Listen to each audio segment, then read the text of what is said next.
Friends, welcome to my channel learning with Komal. आज का जो टॉपिक होने वाला है वो impact of GST on trade होने वाला है। ठीक है, ट्रेड पर क्या इम्पैक्ट पड़ा जीएसटी का, या मैन्युफैक्चर पर क्या पड़ा जीएसटी का इम्पैक्ट, सर्विसेज पर क्या पड़ा। ठीक है, इस वीडियो में जो है मैं आपको ट्रेड पर जो है जीएसटी का क्या इम्पैक्ट पड़ा है उसके बारे में एक्सप्लेन करूंगी। स्टार्ट करने से पहले अगर आपने मेरे चैनल को सब्सक्राइब नहीं किया है प्लीज जाके सब्सक्राइब कीजिए, बेल बटन जरूर प्रेस कीजिएगा ताकि मेरी अपकमिंग वीडियोस का नोटिफिकेशन आपको मिल पाए। So let's start friends. तो यहाँ पे जो है हमें क्या दे रखा है कि जो जीएसटी लॉ है इंडिया में इज डुअल जीएसटी। डुअल क्यों कहा गया है? क्योंकि जो है पहला जो है सेंट्रल गवर्नमेंट और दूसरा जो है स्टेट गवर्नमेंट, यानी कि सेंट्रल गवर्नमेंट भी जो है टैक्स लिवाए करता है यानी कि जीएसटी लिवाए करता है, और स्टेट गवर्नमेंट भी जो है जीएसटी लिवाए करता है। ठीक है, जिसको हम सीजीएसटी और एसजीएसटी का नाम देते हैं, यानी कि उसको जो है हम सीजीएसटी और एसजीएसटी कहते हैं। ठीक है, मतलब यहाँ पे उन्होंने क्या दे रखा है कि the central government and the state government levy GST. जो सेंट्रल गवर्नमेंट है और स्टेट गवर्नमेंट है वो जीएसटी लिवाए करती है उन्हें कॉमन बेस वैल्यू, जो भी बेस वैल्यू है उस पर। ठीक है, तो अब जो है हम बात करेंगे what is the impact of GST on traders. तो ट्रेडर्स पर जीएसटी का क्या इम्पैक्ट पड़ा, ठीक है, उसके बारे में हम बात करते हैं। तो अगर हम बात करते हैं इम्पैक्ट ऑन ट्रेडर्स कि जीएसटी का जो है ट्रेडर्स पर क्या इम्पैक्ट पड़ा है, तो मैं आपको बता दूं कि पॉजिटिव इम्पैक्ट भी पड़ा है और नेगेटिव इम्पैक्ट भी पड़ता है। तो सबसे पहले जो है हम पॉजिटिव इम्पैक्ट की बात करेंगे। ठीक है, तो पॉजिटिव इम्पैक्ट में सबसे पहला पॉइंट हमें क्या दे रखा है कि no dispute of goods versus services. मतलब कि गुड्स और वर्सेस सर्विसेज में कोई डिस्प्यूट अब नहीं होता है। क्यों? तो क्या दे रखा है कि under GST the net impact of the transaction amount to sale of goods और सर्विसेज विल बी न्यूट्रल।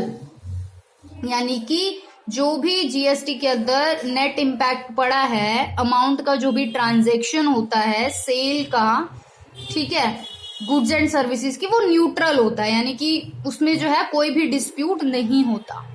ठीक है, the main concentration of GST is to जज वेदर ए ट्रांजेक्शन सप्लाई और नॉट। यहाँ पे जो है ना मेन जो कॉन्सेंट्रेशन होता है ना जीएसटी का, वो ये जज करने में होता है कि जो ट्रांजेक्शन है यानी कि जो लेन देन है वो सप्लाई हुई है या नहीं हुई। इस पर जो है इस बात को जो है जज किया जाता है। मतलब यहाँ पे जो है जीएसटी इस बात पर जो है कॉन्सेंट्रेट करता है। ठीक है, now the second positive impact is composition levy increased. Composition scheme के बारे में आपने पढ़ा होगा, नहीं पढ़ा है तो मैं आपको थोड़ा सा एक्सप्लेन कर देती हूँ कि कॉम्पोजिशन स्कीम जो है वो स्मॉल ट्रेडर्स के लिए जो है गवर्नमेंट ने शुरू की है। ठीक है, इसमें जो है स्मॉल ट्रेडर्स को जो है पहले बहुत दिक्कतें आती थी, बहुत सारे उनको कंप्लायंसेस पूरे करने पड़ते थे, तो इसलिए जो है सरकार कॉम्पोजिशन स्कीम लेकर के आई। कॉम्पोजिशन स्कीम में जो है उनको लिमिटेड कंप्लायंस को ही पूरा करना पड़ता है, और मतलब मतलब इजीली, ताकि वो स्मॉल ट्रेडर्स जो है वो अपना बिजनेस कर सके। तो इसलिए बेसिकली ये स्मॉल ट्रेडर्स के लिए कॉम्पोजिशन स्कीम गवर्नमेंट लेकर के आई है। तो यहाँ पे हमें जीएसटी में क्या कह रहा है कि under GST the limit of composition levy has been increased. तो अब जो कॉम्पोजिशन स्कीम है ना वो थोड़ी इंक्रीज कर रहे हैं, यानी कि बढ़ा रहे हैं उसकी लिमिट को, जिससे कि क्या होगा, स्मॉल ट्रेडर्स, जो भी स्मॉल ट्रेडर्स हैं, जो स्मॉल इंडस्ट्रीज चला रहे हैं, उनको बेनिफिट होगा। ठीक है, तो ये जो है एक पॉजिटिव इम्पैक्ट है। ठीक है, now eligibility to take input tax credit. अब जो है इनपुट टैक्स क्रेडिट, अब अगर आपने नहीं पढ़ा है तो मैं आपको छोटा सा इसका मीनिंग बता देती हूँ। इनपुट टैक्स क्रेडिट क्या होता है? इनपुट टैक्स क्रेडिट वो होता है कि मान लो कि जैसे आपने कोई रॉ मटेरियल खरीदा, ठीक है, अगर आपने कोई रॉ मटेरियल परचेज किया तो उस पे जो है अगर आपने टैक्स पे करा, ठीक है, उसके बाद जो है आप मतलब वो जो टैक्स आपने पे करा है वो आपको वापस मिल सकता है, ठीक है, तो उसी को बेसिकली हम इनपुट टैक्स क्रेडिट बोलते हैं, ठीक है। और जो है इनपुट टैक्स क्रेडिट के बारे में मैं आपको एक अलग से वीडियो जरूर अपलोड करके दूंगी। अभी जो है मैंने आपको छोटा सा एक मीनिंग बता दिया है, तो एक तरीके का फायदा ही होता है ये, ठीक है। तो अब जो है जीएसटी में जो है एलिजिबल होते हैं इनपुट टैक्स क्रेडिट लेने के लिए। क्या बोल रहा है कि under the pre GST regime traders were not eligible, कि जो प्री जीएसटी रिजाइम था उसमें जो था ट्रेडर एलिजिबल नहीं था इनपुट टैक्स क्रेडिट लेने के लिए, ठीक है, as well as the excise duty और एक्साइज ड्यूटी लेने के लिए। तो but now they are eligible to take all credit in GST, लेकिन अब जो है वो सभी क्रेडिट जीएसटी में लेने के लिए एलिजिबल हैं। Now come to the next point is no disclosure of margin required. अब ये क्या है? तो मैं आपको बता दूं कि अंडर द CEN-VAT, CEN मतलब सेंट्रल, VAT मतलब value added tax, central value added tax के अंडर क्या होता था कि अगर एक ट्रेडर, एक जो व्यापारी है, who wanted to pass on the credit of excise duty, अगर जो है वो एक्साइज ड्यूटी को जो है क्रेडिट लेना चाहता था तो उसको जो है needed to obtain dealer registration, उसको जो है डीलर रजिस्ट्रेशन ऑब्टेन करना पड़ता था, ठीक है, and had to disclose the margin, और अपने मार्जिन को डिस्क्लोज करना पड़ता था। मार्जिन का ये मतलब है कि जो उसको फायदा है, यानी कि जो उसको बच रहा है, मतलब जितना का उसने परचेज किया और जितने की वो सेल कर रहा है उसके बीच का जो डिफरेंस होता है वो मार्जिन होता है। तो मार्जिन को जो है उसको डिस्क्लोज करना पड़ता था। लेकिन अब हाउएवर क्या बोल रहा है कि however there is no such requirement of disclosure of margin in GST. अब जो है जीएसटी में ऐसे किसी भी डिस्क्लोजर की रिक्वायरमेंट नहीं रहती, तो ये जो है ट्रेडर्स के लिए फायदे की बात है।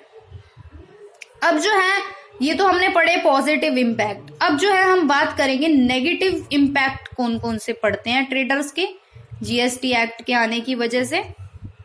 तो अब नेगेटिव इम्पैक्ट में जो है क्या बोल रहा है कि GST also has following negative impact on traders. तो जीएसटी के कुछ नेगेटिव इम्पैक्ट भी हैं जो ट्रेडर्स पर पड़े हैं। वो क्या है कि स्टॉक ट्रांसफर्स मेड टैक्सेबल, कि स्टॉक ट्रांसफर्स को जो है टैक्सेबल बना दिया गया है। स्टॉक ट्रांसफर का हम मतलब क्या होता है कि अगर जो है एक एक्स है, मान लो फॉर एग्जांपल एक्स जो है अपने गुड्स को अपनी ही किसी दूसरी ब्रांच में, एक्स एक ओनर है, ठीक है, एक बिजनेस का, वो क्या करता है कि अपनी ही गुड्स को अपनी एक ब्रांच से दूसरी ब्रांच में जो है ट्रांसफर करता है, ठीक है, तो उसको जो है स्टॉक ट्रांसफर बोला गया है। सेल नहीं कर रहा है, वो सिर्फ ट्रांसफर कर रहा है, शिफ्ट कर रहा है एक ब्रांच से दूसरी ब्रांच में, ठीक है, तो उसको स्टॉक ट्रांसफर बोला जाता है। अब वो कह रहा है कि जीएसटी ने क्या किया कि स्टॉक ट्रांसफर्स को भी टैक्सेबल बना दिया, मतलब अगर स्टॉक ट्रांसफर करोगे तो टैक्स भी जो है लगेगा, टैक्सेबल होगा वो ट्रांसफर, उस पे भी जो है टैक्स लगेगा। तो under the pre GST regime में क्या होता था कि stock transfer were not taxable on making form F available, whereas under GST stock transfer have been made taxable.